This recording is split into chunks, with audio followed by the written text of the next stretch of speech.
Good morning.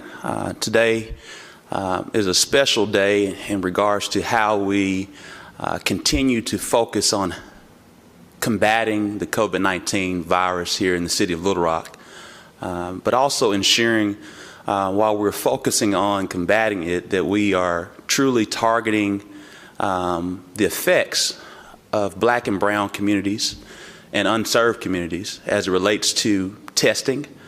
We understand at this point in time that the Black community in Arkansas represents about 16% of the population, but we understand now that 26% of the confirmed cases in Arkansas represent Black men and women, and 36% of the confirmed deaths are Black men and women.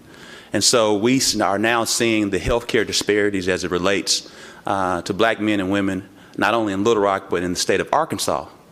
And as well as our brown brothers and sisters, a part of the Latinx community, are not having as much testing as possible due to language barriers and the like. And so we felt the need to increase our testing efforts so far here in the city. We're grateful for the partnership with Walmart, where we're now partnering with Walmart and Quest Technologies to focus on testing at a broader level at the Shackelford Crossing location. But we felt the need to continue understanding the healthcare disparities within Black and brown communities and unserved communities in Little Rock, that we needed to be more intentional. And by being more intentional, we're happy now to have a partnership with UMS as they will utilize their mobile site testing. We'll then ask Chancellor Cam Patterson to give more details on the testing, but specifically to the testing efforts within the Latinx community to ensure that all information will be kept confidential as we move forward, and as well as understanding the healthcare disparities within both the Black and brown communities, that we have to have greater testing and be more intentional. And this is a first of many steps on how we become more intentional in addressing the healthcare disparities here in our city. Secondly, today we'll be announcing a $500,000 small business forgivable loan program as we leverage the Housing and Urban Development CBDG programming. And so we really want to take time to recognize our federal delegation, being Senators Cotton, Bozeman, and Congressman French Hill, for the yeoman's work they've done in ensuring that we get these type of funds that are related to the CARES Act out quick, fast, and in a hurry, and with the flexibility and creativity to ensure that we can get more dollars out to our small businesses who are being heavily impacted by the COVID-19 virus from an economic development standpoint. So we'll have more from our Director of Housing and Neighborhood Programs, Mr. Kevin Howard, to speak to that. And before we move on, is yet another public-private partnership with mask distribution for many of our unserved and underserved areas in Little Rock that tend to be south of 630. And so we've partnered up with Kroger and Edwards Food Giant to be prime locations for mass distribution of masks that we'll discuss a little bit later.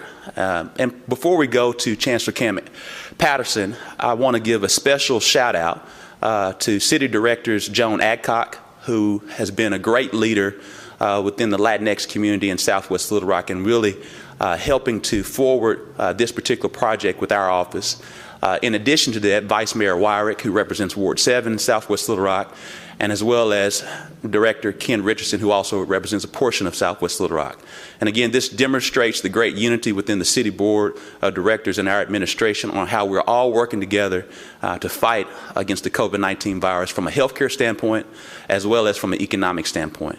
I'll now ask Chancellor Cam Patterson to give a little bit more details on our mobile testing that'll be very helpful to our Latinx and Black communities.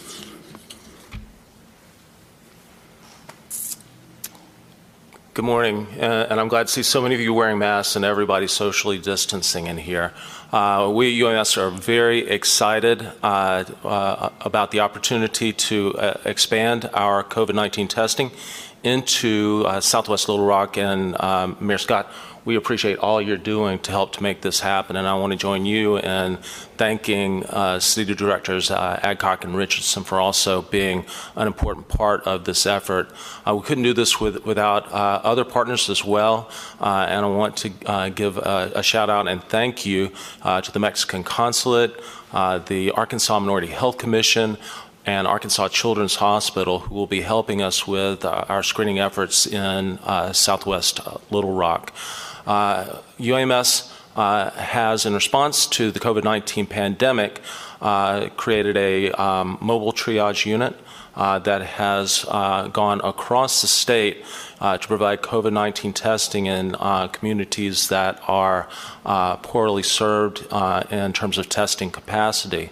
It's one thing to have the right number of tests available in the state, but if you don't have those tests in the right places, then you're not serving the communities in the way that they need to be served. We've been to Texarkana, we've been to Helena, we've been to Forest City, we've been to Warren yesterday. We are teed up to go to Mountain Home and Forest City again later in this week with the intention that we are providing access to screening and testing services for people across the state of Arkansas. And I want to commend our chair of the Department of Pathology and Laboratory Medicine, Dr. Jennifer Hunt, for spearheading this effort for us.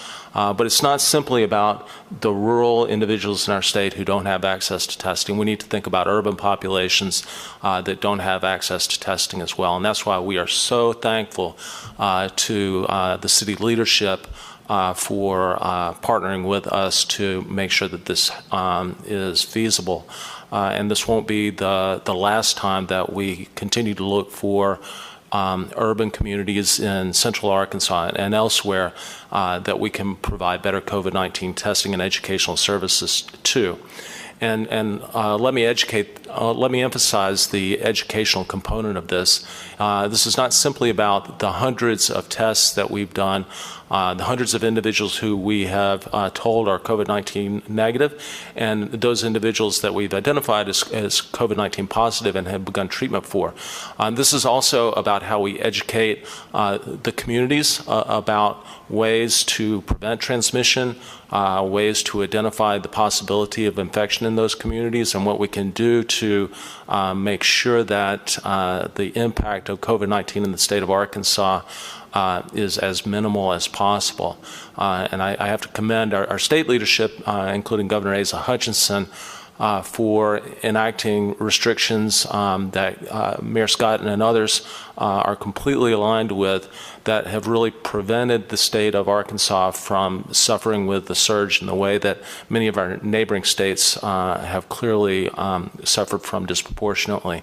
So I think we're doing the right thing, but we need to continue to do more. Testing in Southwest Little Rock will be another step in that direction. So again, Mayor Scott, I want to thank you very much for your leadership in making this happen. Thank you so much, Chancellor Patterson. And I also just want to reiterate that this testing will begin Saturday at the Southwest Little Rock Community Center on Baseline Road, I believe from 10 a.m. to 2 p.m. And again, I want to share our gratefulness to City Directors Adcock, Wyrick, and Richardson, who all represent that particular area.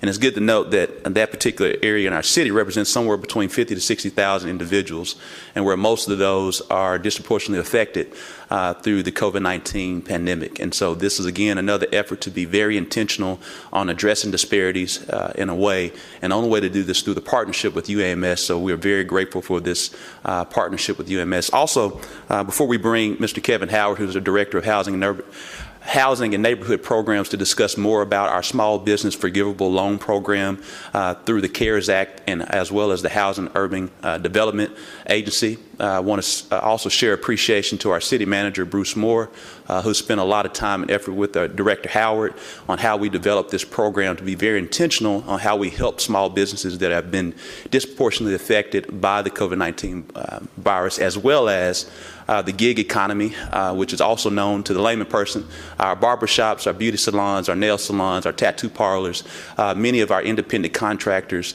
who have not been able to have access to the payment protection program, loan program. And so this is a way, again, of our city being intentional in understanding our small business community, which is the lifeblood and backbone of the city of Little Rock's economy. And so this is just one effort of many that we're going to do our best to be intentional and help navigate through these uncharted waters. Mr. Howard.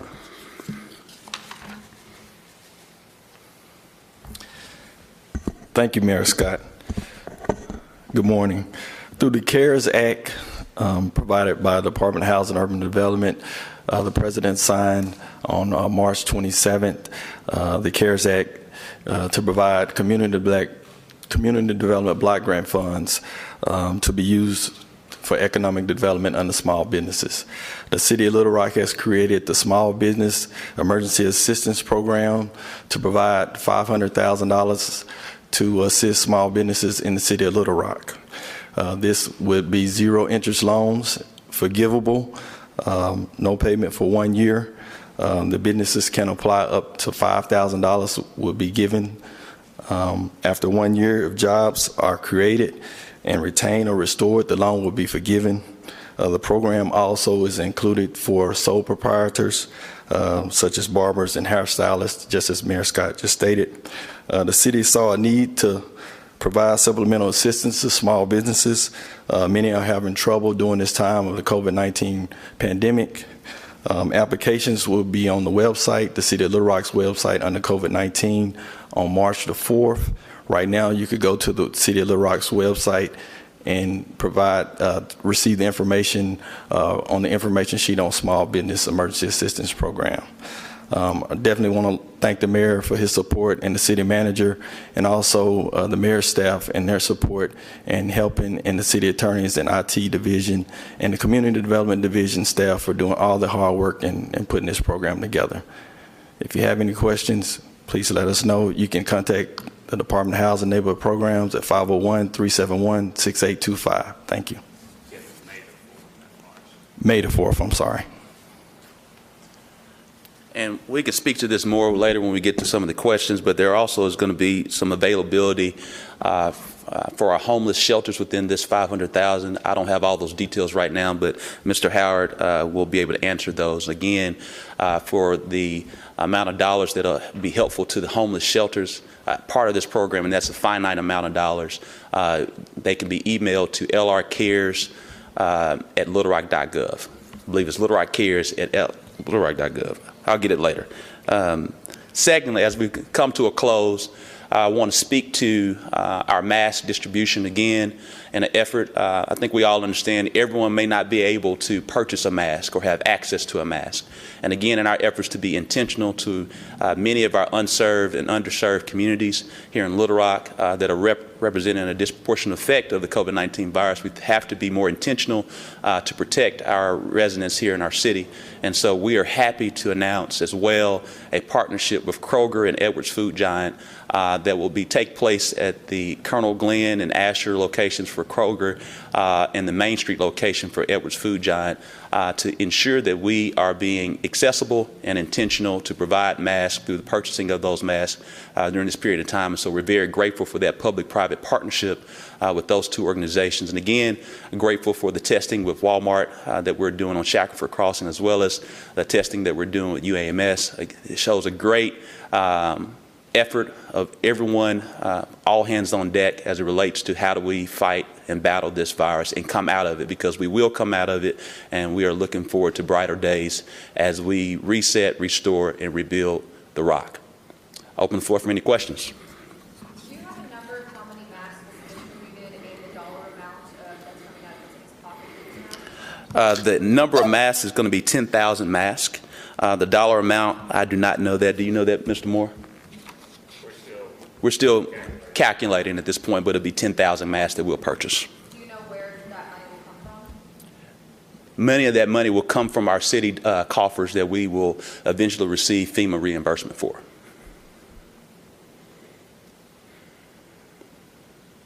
So today at the governor's press conference, he's going to announce a decision for the restaurants in the state when to open and timeline with that. Will you consider lifting the Little Rock curfew along with that timeline for opening restaurants? We reassess the Little Rock curfew every 2 weeks, and at that point in time, we'll reassess again. It is likely that we will lift the curfew at a certain time point and scale back to kind of appropriately align with the restaurant community if that's the decision that the governor makes.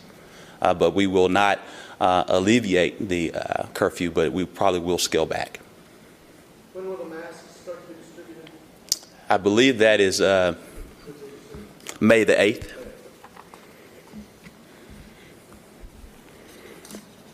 Next question. Rachel?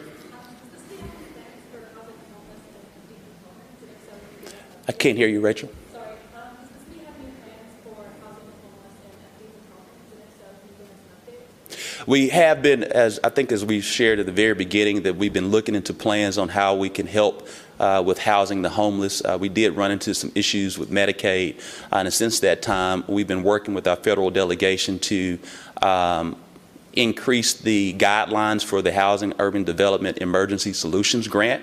And the Emergency Solutions Grant will give the ability for cities to kind of get a bit more creative with housing the homeless at this point in time. And so we have to be very prudent and wise with our dollars and move in that fashion. However, as you know, we've already provided close to $30,000 worth of grants to homeless shelters. And in addition to these funds that we're utilizing for the CBDG, we'll provide some other assistance. So we're going to always do whatever we can to help our unsheltered homeless brothers and sisters here in the city of Little Rock. Do you know how much of that grant money will be available to homeless providers? Mr. Howard or Mr. Moore? This morning, we had a conversation internally regarding this subject, and one of the things we know is a top priority is additional emergency beds for the homeless.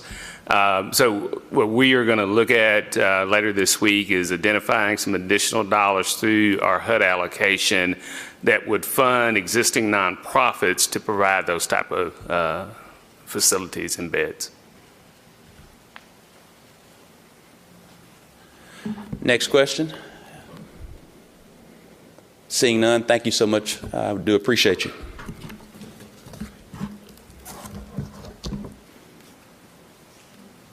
Thank you, sir. Thank you. Appreciate you. Thank you for that update.